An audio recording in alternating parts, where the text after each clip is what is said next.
Hi, we have a very interesting topic today and it's all about apicoectomy. At ito ay maganda para sa mga tao ayaw mabunutan ng ngipin, most especially sa harapan ng kanilang mga putik. Sino ba naman ang may gustong bungal? Siyempre, ayaw din natin yung pustiso. So, ito ang ating best alternative is apicoectomy. Ang apicoectomy, ano ba ang ibig sabihin ng apicoectomy? So, let me just read it to you. Pero in layman's term, ito ay pinuputol natin yung dulo ng ugat ng ating ngipin. Yes, a portion of a root is being removed and cut. Makikita natin siya sa slideshow. Ito ay kadalasan ginagawa sa mga ngipin na infected, lalo na ng mga nag-undergo ng root canal therapy or treatment. Treatment, RCP, ganyan. Ito yung sa mga patients sa mga nagpa-perforate yung mga roots. Ano ba ang cause ng mga cysts? Apical cysts, reticular cysts, doon sa dulo ng ating mga ngipin. Kaya nagkakaroon tayo ng tinatawag na parang fistula. Siyempre, akala natin yung sinong ngipin natin doon sa dulo. Ibig sabihin, ito nangyayari sa mga pasyente na mayroong mga deep cavities, mga tooth decay, at saka sa mga patients na nag-undergo ng root canal treatment. So, kadalasan kasi, pag nag-undergo ng root canal treatment, ito ay invasive. So, nagkakaroon ito ng bacteria. Yung magamit tayo ng liver and fast. Nakikita natin sa slideshow. So, ano nangyayari? Hindi naman actually talaga nakikita yan. Although, yung magamit na tayo ng digital camera para masilip natin yung mga ating mga ginagawa sa ating mga patients. Quote and unquote, hindi po ako nag-root canal, okay? Ako po ay nag-troubleshoot, ako nagre-repair ng mga pasyente na may root canal na na-perforate. Okay? Nililinis natin yung mga roots nila. Then, kinakailangan apicoectomy, that's it. This is a best alternative for patients who doesn't want to have their tooth extracted. Now, if you want to save your tooth, this is the best alternative, which is apicoectomy. Cutting the root of the tooth and leaving the tooth there inside your mouth still. But provided you're not supposed to put a jacket crown that is with metal or anything that is heavy, yung mga zirconian jacket crown or yung mga tinatawag natin mga empress sa jacket crown, masyado pong mabibigat dyan. So, ang ating pwedeng i-recommend na gagamitin is yung mga tinatawag natin one-sitting tooth cosmetic restorations, build up, especially kung wala na talagang ngipin, i-build up natin by putting a double post and, of course, yung telescopic jacket pressing. Pwede natin alternative for these kinds of situations. Now, before anything else, may I read you the meaning of apicoectomy? Okay, apicoectomy, gaya na sinabi ko, is the cutting a section of the root of the tooth. But let me read a more precise dental terms. Apicoectomy is a root end surgery, also known as apicoectomy, retrograde root canal treatment, or root end filling. Is an endodontic surgical procedure whereby a tooth's root tip is removed and a root end cavity is prepared and filled with a biocompatible material. So, yun nga sinasabi ko. Ngayon, syempre, ano ba yung mga ini-expect natin side effect pag tinanggal natin yung ating root tip, no? Syempre, magkakaroon tayo ng swelling, soreness, minor bleeding, numbness are common side effects of this procedure. They are normal and expected in most patients. Ice plays, ice packs on the skin of the cheek on the side where the apicoectomy was performed. Now, ano ba ang mga symptoms that you need an apicoectomy? Okay, for those with severe toothache, jaw pain, and even swelling, if you experience any of these symptoms, go first to your dentist as a root canal is the first line of defense.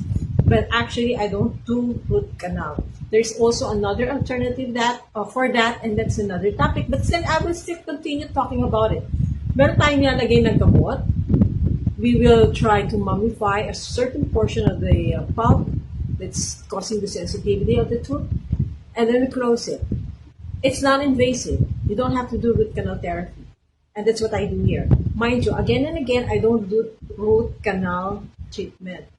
I mummify the tooth or either I remove yung mga debris na nailagay ng dentist and we try to be sealed in a proper, most safe way, or it's either you undergo apicoectomy.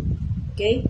Now, apicoectomy, what I am very where I specialize is only on a labial frontal approach.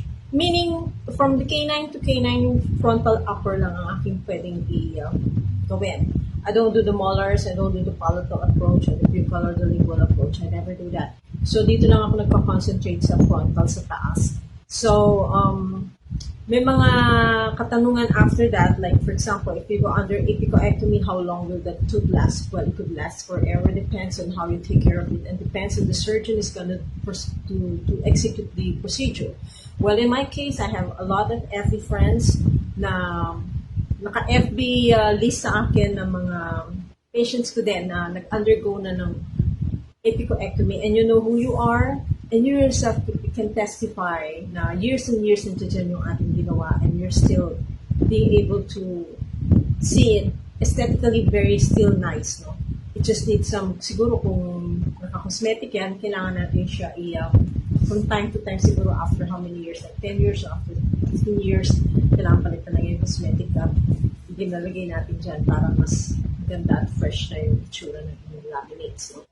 And for those na naka-jacket naman ng telescopic JC resin, well, do that to us part na siguro yan, ano?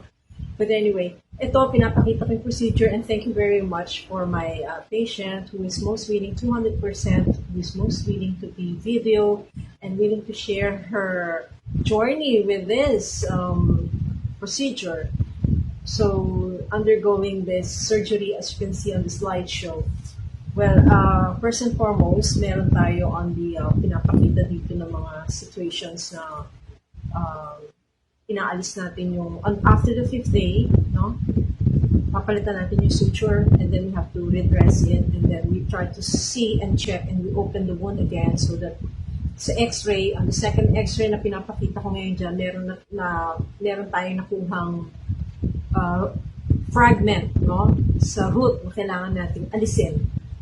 Kasi I'm trying to protect the laminadura of the tooth, no?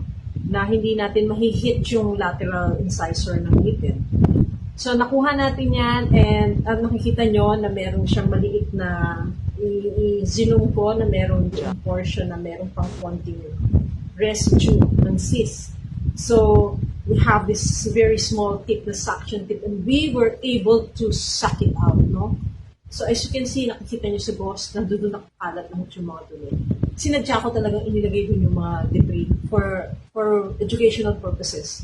Para makita din ng patient at makita din ng viewers na ito yung mga nakukuha natin. What's inside the wound after 5 days.